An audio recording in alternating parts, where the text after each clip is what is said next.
brought to you by Vigard. ಇನ್ನು ರಾಜ್ಯ ರಾಜಕಾರಣದ ವಿಚಾರಕ್ಕೆ ಬರೋದಾದ್ರೆ ದಾರಿ ತಪ್ಪಿದ ಮಾತಿಗೆ ಕುಮಾರಸ್ವಾಮಿ ವಿರುದ್ಧ ಆಕ್ರೋಶ ಭುಗಿಲೆದ್ದಿದೆ. ಗ್ಯಾರಂಟಿಯನ್ನ ಟೀಕಿಸೋಕೆ ಹೋಗಿ ಎಚ್ಡಿಕೆ ವಿವಾದಕ್ಕೀಡಾಗಿದ್ದಾರೆ. ಇದನ್ನೇ ಕಾಂಗ್ರೆಸ್ ಬಂಡವಾಳ ಮಾಡಿಕೊಂಡು ಈಗ ತಂತ್ರವನ್ನು ರೂಪಿಸ್ತಾ ಇದೆ. ಇವತ್ತು ಕೂಡ ಒಂದಷ್ಟು ಮಾತಿನ ಸಮರ ಮುಂದುವರಿಯಿತು. ಎಚ್ಡಿಕೆ ವಿರುದ್ಧ ಡಿಸಿಎಂ ಡಿಕೆ ಮತ್ತೆ ಬೆಂಕಿ ಉಗುಳಿದ್ದಾರೆ.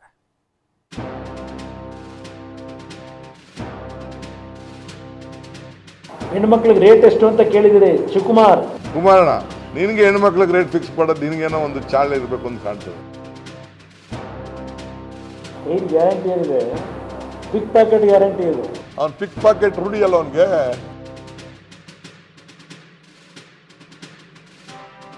ರಾಜಕಾರಣದಲ್ಲಿ ಒಮ್ಮೆ ಹೊತ್ತಿದ ಮಾತಿನ ಬೆಂಕಿ ಅಷ್ಟು ಬೇಗ ಆರೋಲ್ಲ. ಎಚ್ಡಿಕೆ ಮತ್ತು ಡಿಕೆ ಮಧ್ಯೆ ನಡೆಯುತ್ತಿರೋ ಮಾತಿನ ಕಾಳಗವು ಅದೇ ರೀತಿಯಾಗಿದೆ.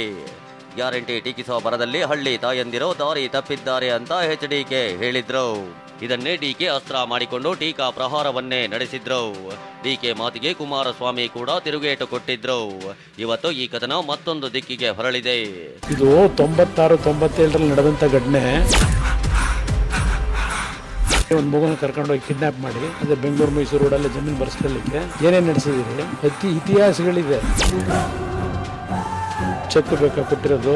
ಚೆಕ್ ಡಿಸೈನರ್ ಮಾಡಿರೋದು ಬೇಕಾ? ಎಲ್ಲ ಇಟ್ಟಿದೀವಪ್ಪ. ಮಿಸ್ಟರ್ ಕುಮಾರಸ್ವಾಮಿ ಹೇಳ್ತಾ ಇದ್ದೀನಿ, let us debate in the assembly. ಹೆಣ್ಣು ಮಕ್ಕಳ ಕಿಡ್ನಾಪ್ಗೆ ದಾಖಲೆ ಇದೆ. ಎಚ್ಡಿಕೆ ಸ್ಫೋಟಕ ಹೇಳಿಕೆ. ಮಹಿಳೆಯರನ್ನ ಕಿಡ್ನಾಪ್ ಮಾಡಿ ಬೆದರಿಸಿ ಜಮೀನು ಬರೆಸಿಕೊಂಡಿದ್ದಾರೆ ಅಂತ ಡಿಕೆ ವಿರುದ್ಧ ನಿನ್ನೆ ಕುಮಾರಸ್ವಾಮಿ ಆರೋಪ ಮಾಡಿದ್ರು. ಇದಕ್ಕೆ ತಿರುಗೇಟು ಕೊಟ್ಟಿರುವ ಡಿಕೆ ಯಾವ ಹೆಣ್ಮಕ್ಳು ಯಾವ ಜಮೀನು ಅಂತ ಗರಂ ಆಗಿದ್ದಾರೆ. ಇಂದು ಮತ್ತೆ ಡಿಕೆಗೆ ಉತ್ತರ ಕೊಟ್ಟಿರುವ ದಳಪತಿ, ಎಲ್ಲದಕ್ಕೂ ನನ್ನ ಬಳಿ ದಾಖಲೆ ಇವೆ ಎಂದಿದ್ದಾರೆ. ಕೆಲವು ಕುಟುಂಬದ ಹೆಣ್ಮಕ್ಳನ್ನ ಕಿಡ್ನಾಪ್ ಮಾಡಿ ಜಮೀನು ಬರೆಸ್ಕೊಳ್ಬೇಕಾದ್ರೆ ಬೆದರಿಸಿ ಅವತ್ತಿಂದು ಅವ್ರಿಗೆ ದುಃಖನೇ ಬಂದಿರಲಿಲ್ಲ.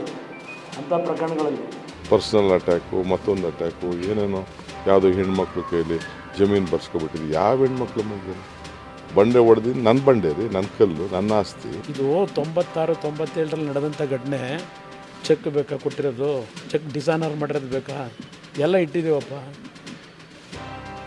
ಏನು ಮಾಡಿದ್ರಿ? ಇದು ತಗೊಳ್ಳೋಣ. ಇದು ಇನ್ವರ್ಟರ್ ಎಸಿ. ನೀವು ಗ್ಯಾಮ್ಲರ್ ಅಲ್ವಾ? ಗ್ಯಾಮ್ಲರ್ ಜೂಜಾಡ್ತಿರಲ್ವಾ? ನೀವು ಜೂಜಾಡ್ತೀರಾ? ಇಲ್ಲ, ಯಾರು ಏನು ಹೇಳಿದ್ರು ಅಂತ ನೀನು ಎಷ್ಟು ಕಾಸ್ಟ್ಲಿ ಹಾಗೂ ಡೆಲಿಕೇಟ್ ಎಸಿ ತಗೊಂಡು ಸ್ಟೆಬಿಲೈಸರ್ ತಗೊಳ್ಳಿಲ್ಲ ಅಂದ್ರೆ ಇದು ಜೂಜಾಟ ತಾನೇ. ಒಂದೇ ಫ್ಲಕ್ಚುಯೇಷನ್ ಗೆ ನಿಮ್ಮ ಇನ್ವರ್ಟರ್ ಎಸಿಯ ಪಾರ್ಟ್ಸ್ ಡ್ಯಾಮೇಜ್ ಆಗಬಹುದು. ಅದನ್ನು ವಿಗಾರ್ಡ್ ಉಪಯೋಗಿಸಿ ಸುರಕ್ಷಿತವಾಗಿರಿಸಿ. V Guard, India's number 1 stabiliser. ಒಂದು ಮಗುನ ಕರ್ಕೊಂಡೋಗಿ ಕಿಡ್ನಾಪ್ ಮಾಡಿ ಅದೇ ಬೆಂಗಳೂರು ಮೈಸೂರು ರೋಡಲ್ಲಿ ಜಮೀನು ಬರ್ಸ್ಕೊಳ್ಳಿಕ್ಕೆ ಏನೇನು ನಡೆಸಿದಿರಿ? ಇತಿಹಾಸಗಳಿದೆ. ಇಷ್ಟೆಲ್ಲ ಮಾತಿನ ಸಮರದ ಮಧ್ಯೆ ಎಚ್ಡಿಕೆ ಬಗ್ಗೆ ಡಿಸಿಎಂ ಡಿಕೆ ಮೃದುವಾಗಿ ರಿಯಾಕ್ಟ್ ಮಾಡಿದ್ದಾರೆ. ಕುಮಾರಸ್ವಾಮಿ ಬಗ್ಗೆ ನನಗೆ ವೈಯಕ್ತಿಕವಾಗಿ ಗೌರವ ಇದೆ, ಆದರೆ ಬಂಡೆ, ಕಲ್ಲು, ಚೋರಿ, ವಿಷ ಕೊಟ್ರು ಅನ್ನೋದು ಯಾಕೆ ಅಂತ ಡಿಕೆ ಪ್ರಶ್ನಿಸಿದ್ದಾರೆ. ಪರ್ಸನಲಿ ನಾನು ಅವ್ರಿಗೆ ಬಹಳ ಗೌರವ ಕೊಡ್ತಿದ್ದೆ, ಈಗೂ ಕೊಡ್ತೀನಿ, ಮುಂದೆನೂ ಕೊಡ್ತೀನಿ.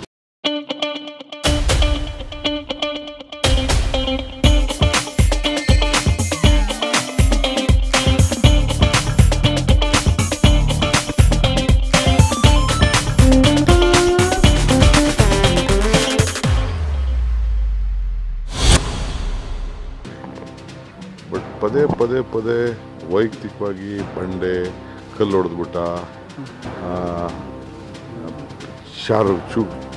ಚೂರಿ ಹಾಕ್ಬಿಟ್ಟ, ವಿಷ ಕೊಟ್ಬಿಟ್ಟ. ಇವೆಲ್ಲ ಹಿರಿಯರಿಗೆ ಗೌರವ ಕೊಡುವಾಗ ಗೌರವನ ಸ್ವೀಕಾರ ಮಾಡಬೇಕು. ಪಾಲಿಟಿಕ್ಸಲ್ಲಿ ಯಾವುದು ಶಾಶ್ವತ ಇಲ್ಲ. ಈ ಮಧ್ಯೆ ಎಚ್ಡಿಕೆ ಹೇಳಿಕೆಯನ್ನೇ ಕಾಂಗ್ರೆಸ್ ಬಂಡವಾಳ ಮಾಡಿಕೊಳ್ಳೋ ಪ್ಲಾನ್ ಮಾಡಿದೆ. ಎಚ್ಡಿಕೆ ಹೇಳಿಕೆಯನ್ನೇ ಮನೆ ಮನೆಗೆ ತಲುಪಿಸೋಕೆ ಸ್ಥಳೀಯ ನಾಯಕ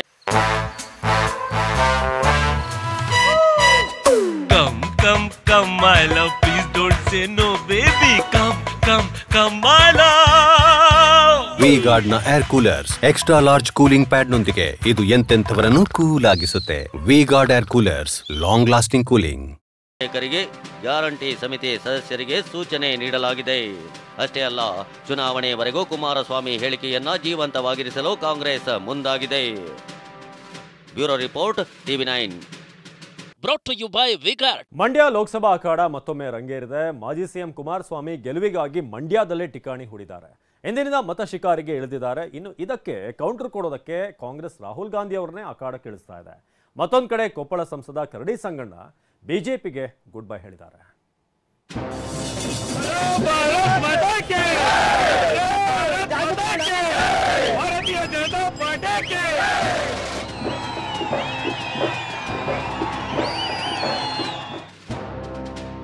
ಗೆಲುವಿಗಾಗಿ ಪಣ ತೊಟ್ಟಿರೋ ದಳಪತಿ, ಮಂಡ್ಯದಲ್ಲಿ ಎಚ್ಡಿಕೆ ಮತ ಶಿಕಾರಿ. ಮಂಡ್ಯ ಕ್ಷೇತ್ರವನ್ನ ಗೆದ್ದೆ ತೀರಬೇಕೆಂದಿರೋ ಎಚ್ಡಿ ಕುಮಾರಣ್ಣ ಇಂದಿನಿಂದ ಮತ ಶಿಕಾರಿಗೆ ಇಳಿದಿದ್ದಾರೆ. ಬರೋಬ್ಬರಿ 8 ದಿನಗಳ ಕಾಲ ಮಂಡ್ಯದಲ್ಲಿ ಎಚ್ಡಿಕೆ ರಣಕಹಳೆ ಮೊಳಗಿಸಲಿದ್ದಾರೆ. ಮಗ ಸೋತಿರೋ ಜಾಗದಲ್ಲಿ ಪುಟಿದೇಳಲು ತೊಡೆತಟ್ಟಿ ನಿಂತಿದ್ದಾರೆ. ಇದರ ಭಾಗವಾಗಿಯೇ ಕುಮಾರಸ್ವಾಮಿ ಮಳವಳ್ಳಿಯಲ್ಲಿ ಮತಯಾಚನೆ ಮಾಡಿದ್ದಾರೆ. ಜೆಡಿಎಸ್ ಬಿಜೆಪಿ ಮೈತ್ರಿ ಬೃಹತ್ ಸಮಾವೇಶದಲ್ಲಿ ಅಬ್ಬರಿಸಿದ್ದಾರೆ. ಇನ್ನು ಎಚ್ಡಿಕೆ ಬಿವೈ ವಿಜೇಂದ್ರರ ಕಾರ್ಯಕ್ರಮಕ್ಕೆ ಭಾರಿ ಜನಸ್ತೋಮವೇ ನೆರೆದಿತ್ತು.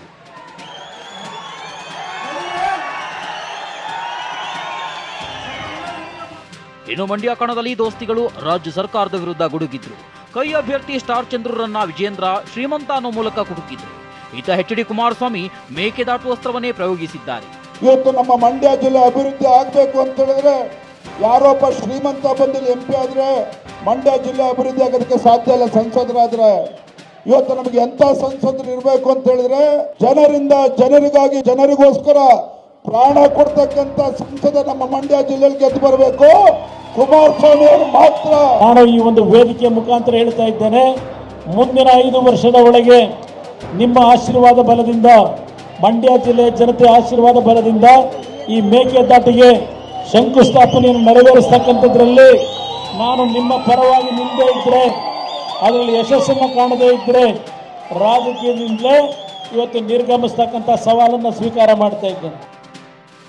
ದಳಪತಿಗಳನ್ನ ಹಣಿಯಲು ರಾಹುಲ್ ಗಾಂಧಿ ಅಖಾಡಕ್ಕೆ. ಎಚ್ಡಿ ಕುಮಾರಸ್ವಾಮಿ ಅವರನ್ನ ಹಣಿಯಲು ಕಾಂಗ್ರೆಸ್ ನಾಯಕರು ಪಣ ತೊಟ್ಟಿದ್ದಾರೆ. ಕೈ ಅಭ್ಯರ್ಥಿ ಸ್ಟಾರ್ ಚಂದ್ರರನ್ನ ಗೆಲ್ಲಿಸೋಕೆ ಖುದ್ದು ರಾಹುಲ್ ಗಾಂಧಿ ಅಖಾಡಕ್ಕೆ ಇಳಿಯುತ್ತಿದ್ದಾರೆ. ನಾಳೆ ಮಂಡ್ಯದಲ್ಲಿ ರಾಹುಲ್ ಗಾಂಧಿ ಬೃಹತ್ ಸಮಾವೇಶ ನಡೆಸಲಿದ್ದಾರೆ. ರಾಹುಲ್ ಗಾಂಧಿ ಸಮಾವೇಶಕ್ಕೆ 1 ಲಕ್ಷಕ್ಕೂ ಹೆಚ್ಚು ಜನ ಸೇರುವ ನಿರೀಕ್ಷೆ ಇದೆ. ರಾಹುಲ್ ಗಾಂಧಿ ಅವರು ನಾಳೆ ಮಂಡ್ಯ ಬರ್ತಾ ಇದ್ದಾರೆ. 12:15 ಗಂಟೆಗೆ ಅವರು ಲ್ಯಾಂಡ್ ಆಗ್ತಾ ಇದ್ದಾರೆ. ಸೀದಾ ಮಂಡ್ಯಕ್ಕೆ ಹೋಗ್ತಾ ಇದ್ದಾರೆ. ಮಂಡ್ಯಕ್ಕೆ ಹೋಗಿ ಅಲ್ಲಿಂದ ಕೋಲಾರ್ಗೆ ಹೋಗ್ತಾರೆ. ಕೋಲಾರದಿಂದ ಬೆಂಗಳೂರು. ಬಿಜೆಪಿಗೆ ಗುಡ್ ಬೈ ಹೇಳಿದ ಸಂಗಣ್ಣ ಕರಡಿ. ನಾಳೆ ಕಾಂಗ್ರೆಸ್ ಸೇರ್ಪಡೆ ಬಹುತೇಕ ಫೇಸ್.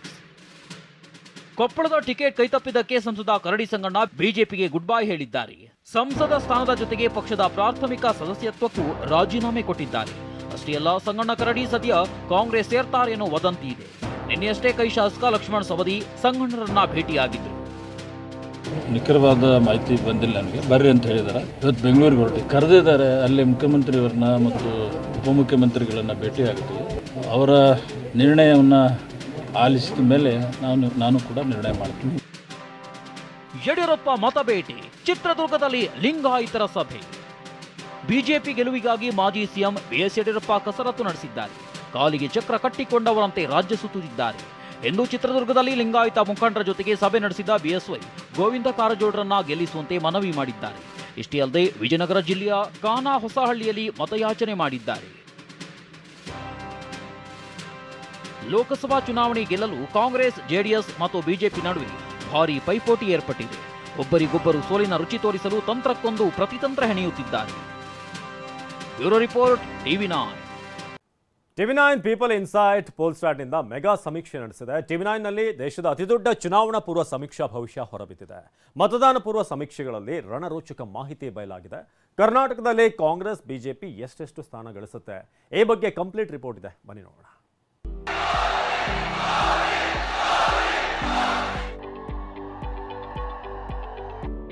ಹತ್ತು ದಿನ, ಜಸ್ಟ್ 10 ದಿನ ಕಳೆದ್ರೆ ಲೋಕಸಭೆ ಕುರುಕ್ಷೇತ್ರ ಮತಯುದ್ಧ ಶುರುವಾಗಲಿದೆ. ಏಪ್ರಿಲ್ 26ರಂದು ಮೊದಲ ಹಂತದಲ್ಲಿ ಮತದಾನದೊಂದಿಗೆ ಪಾಂಚಜನ್ಯ ಮೊಳಗಲಿದೆ. ದೇಶದಲ್ಲಿ ಒಟ್ಟು 7 ಹಂತದಲ್ಲಿ ಮತದಾನ ನಡೆಯಲಿದ್ದು ಕದನ ಕಲಿಗಳ ಭವಿಷ್ಯ ಜೂನ್ 4ರಂದು ಹೊರಬೀಳಲಿದೆ. ಆದ್ರೆ ಅದಕ್ಕೂ ಮುನ್ನವೇ ಮತದಾನ ಪೂರ್ವ ನಡೆಸಲಾದ ಸಮೀಕ್ಷೆಗಳಲ್ಲಿ ರಣರೋಚಕ ಮಾಹಿತಿ ಹೊರಬಿದ್ದಿದೆ. TV9 ಪೀಪಲ್ಸ್ ಇನ್ಸೈಡ್ ಪೋಲ್ಸ್ಟಾಟ್ನಿಂದ ಸಮೀಕ್ಷೆ. ದೇಶದ ಅತಿದೊಡ್ಡ ಚುನಾವಣಾ ಪೂರ್ವ ಸಮೀಕ್ಷೆಯ ಭವಿಷ್ಯ. TV9 ನೆಟ್ವರ್ಕ್, ಪೀಪಲ್ಸ್ ಇನ್ಸೈಟ್, ಪೋಲ್ಸ್ಟಾಟ್ ಈ 3 ಸಂಸ್ಥೆಗಳು ದೇಶದಾದ್ಯಂತ ಚುನಾವಣಾ ಸಮೀಕ್ಷೆ ನಡೆಸಿದೆ. ದೇಶದಾದ್ಯಂತ 543 ಲೋಕಸಭಾ ಕ್ಷೇತ್ರಗಳ ಸುಮಾರು 25 ಲಕ್ಷಕ್ಕೂ ಅಧಿಕ ಜನರಿಂದ ಮಾಹಿತಿ ಸಂಗ್ರಹಿಸಲಾಗಿದೆ. 4123 ವಿಧಾನಸಭಾ ಕ್ಷೇತ್ರಗಳಲ್ಲಿ ಸಮೀಕ್ಷೆ ನಡೆದಿದ್ದು, ಕಂಪ್ಯೂಟರ್ ಅಸಿಸ್ಟೆಂಟ್ ಟೆಲಿಫೋನ್ ಇಂಟರ್ವ್ಯೂವಿಂಗ್ ಮೂಲಕ ಜನರ ಅಭಿಪ್ರಾಯ ಪಡೆಯಲಾಗಿದೆ. ಇದು ಏಪ್ರಿಲ್ 1ರಿಂದ ಏಪ್ರಿಲ್ 13ರವರೆಗೆ ಸಮೀಕ್ಷೆ ಮಾಡಲಾಗಿದೆ.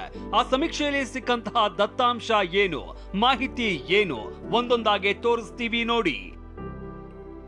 ಕಾಂಗ್ರೆಸ್ ಬಿಜೆಪಿಗೆ ಕರ್ನಾಟಕ ಪ್ರತಿಷ್ಠೆಯ ಕಣವಾಗಿದೆ. ಇಂತಹ ಅಖಾಡದಲ್ಲಿ ಬಿಜೆಪಿ ಜೆಡಿಎಸ್ ಮೈತ್ರಿಕೂಟ ಎನ್ಡಿಎ ಅತಿ ಹೆಚ್ಚು ಸ್ಥಾನ ಗಳಿಸುತ್ತೆ ಅಂತ TV9 people's insight pole start ಸಮೀಕ್ಷೆ ಭವಿಷ್ಯ ನುಡಿದಿದೆ. ಬಿಜೆಪಿಗೆ 20, ಜೆಡಿಎಸ್ಗೆ 3 ಸ್ಥಾನ ಸಿಗಬಹುದು. ಇನ್ನು ಕಾಂಗ್ರೆಸ್ 5 ಸ್ಥಾನ ಗೆಲ್ಲಬಹುದು ಅಂತ ಸಮೀಕ್ಷೆ ಹೇಳಿದೆ. ತಮಿಳುನಾಡಿನಲ್ಲಿ ಇಂಡಿಯಾ ಮೈತ್ರಿಕೂಟಕ್ಕೆ 32 ಸ್ಥಾನ, ಎನ್ಡಿಎಗೆ 5 ಸ್ಥಾನ, ಎಐಎಡಿಎಂಕೆ 2 ಸ್ಥಾನ ಗೆಲ್ಲಬಹುದು ಅಂತ TV9 people's insight pole start ಸಮೀಕ್ಷೆ ಭವಿಷ್ಯ ನುಡಿದಿದೆ. ಆಂಧ್ರಪ್ರದೇಶದಲ್ಲಿ ಎನ್ಡಿಎ 12 ಸ್ಥಾನ, ವೈಎಸ್ಆರ್ಸಿಪಿ 13 ಸ್ಥಾನ, ಇಂಡಿಯಾ ಮೈತ್ರಿಕೂಟ ಶೂನ್ಯ ಅಂತ TV9 people's inside pole start ಸಮೀಕ್ಷೆ ಭವಿಷ್ಯ ನುಡಿದಿದೆ. ತೆಲಂಗಾಣದಲ್ಲಿ ಎನ್ಡಿಎ 7 ಸ್ಥಾನ, ಇಂಡಿಯಾ ಮೈತ್ರಿಕೂಟ 8 ಸ್ಥಾನ, ಬಿಆರ್ಎಸ್ 1 ಸ್ಥಾನ, ಎಐಎಂಐಎಂ 1 ಸ್ಥಾನದಲ್ಲಿ ಗೆಲ್ಲುವ ಸಾಧ್ಯತೆ ಇದೆ ಅಂತ ಸಮೀಕ್ಷೆ ತಿಳಿಸಿದೆ. ಕೇರಳದಲ್ಲಿ ಎನ್ಡಿಎ 3 ಸ್ಥಾನ, ಯುಡಿಎಫ್ 14 ಸ್ಥಾನ, ಎಲ್ಡಿಎಫ್ 3 ಸ್ಥಾನದಲ್ಲಿ ಗೆಲ್ಲಬಹುದು ಅಂತ ಸಮೀಕ್ಷೆ ಹೇಳಿದೆ. ಮಹಾರಾಷ್ಟ್ರದಲ್ಲಿ ಎನ್ಡಿಎ 28 ಕ್ಷೇತ್ರ, ಇಂಡಿಯಾ ಮೈತ್ರಿಕೂಟ 20 ಸ್ಥಾನದಲ್ಲಿ ಗೆಲ್ಲಲಿದೆ ಅಂತ ಸಮೀಕ್ಷೆ ಭವಿಷ್ಯ ನುಡಿದಿದೆ. ಪಶ್ಚಿಮ ಬಂಗಾಳದಲ್ಲಿ ಎನ್ಡಿಎ 20 ಸ್ಥಾನ, ಇಂಡಿಯಾ ಮೈತ್ರಿಕೂಟ 1 ಸ್ಥಾನ, ಟಿಎಂಸಿ 21 ಸ್ಥಾನ ಗೆಲ್ಲಲಿದೆ ಅಂತ ಸಮೀಕ್ಷೆ ಹೇಳಿದೆ. ಉತ್ತರ ಪ್ರದೇಶದಲ್ಲಿ ಎನ್ಡಿಎ 68 ಕ್ಷೇತ್ರ, ಇಂಡಿಯಾ ಮೈತ್ರಿಕೂಟ 12 ಸ್ಥಾನ ಗೆಲ್ಲಬಹುದು ಅಂತ TV9 people's insight pole start ಸಮೀಕ್ಷೆ ಭವಿಷ್ಯ ನುಡಿದಿದೆ. ಎಲ್ಲಾ ರಾಜ್ಯಗಳ ಚಿತ್ರಣವನ್ನ ತೆರೆದಿಟ್ಟಿರುವ ಸಮೀಕ್ಷೆನೇ ಅಂತಿಮವಾಗಿದೆ. ಎನ್ಡಿಎಗೆ ಎಷ್ಟು, ಇಂಡಿಯಾ ಮೈತ್ರಿಕೂಟಕ್ಕೆ ಎಷ್ಟು ಮಹಾಭವಿಷ್ಯವನ್ನ ನುಡಿದಿದೆ. ಅದರಂತೆ ದೇಶದಾದ್ಯಂತ 543 ಕ್ಷೇತ್ರದಲ್ಲಿ ಎನ್ಡಿಎ ಮೈತ್ರಿಕೂಟ ಒಟ್ಟು 362 ಸ್ಥಾನ ಗೆಲ್ಲಲಿದೆ ಅಂತ ಸಮೀಕ್ಷೆ ಹೇಳಿದೆ. ಈ ಪೈಕಿ ಬಿಜೆಪಿ ಸಿಂಗಲ್ ಹ್ಯಾಂಡೆಡ್ ಆಗಿ 319 ಕ್ಷೇತ್ರ ಗೆಲ್ಲಲಿದೆ ಅಂದಿದ್ರೆ, ಮೈತ್ರಿ ಪಕ್ಷಗಳು 43 ಕ್ಷೇತ್ರಗಳನ್ನ ಗೆಲ್ಲಲಿದೆ ಅಂತ ಅಂದಾಜಿಸಿದೆ. ಇನ್ನು ಇಂಡಿಯಾ ಮೈತ್ರಿಕೂಟ 149 ಸ್ಥಾನಗಳಲ್ಲಿ ಗೆಲ್ಲಬಹುದು ಅಂತ ಸಮೀಕ್ಷೆ ಹೇಳಿದೆ. ಇದರಲ್ಲಿ ಕಾಂಗ್ರೆಸ್ 49 ಸ್ಥಾನ ಗೆಲ್ಲಲಿದೆ ಅಂದಿದ್ರೆ, ಮೈತ್ರಿ ಪಕ್ಷಗಳು 100 ಸ್ಥಾನ ಗೆಲ್ಲಬಹುದು ಅಂತ ಅಂದಾಜಿಸಲಾಗಿದೆ. Bureau report TV9. Brought to you by Vigard.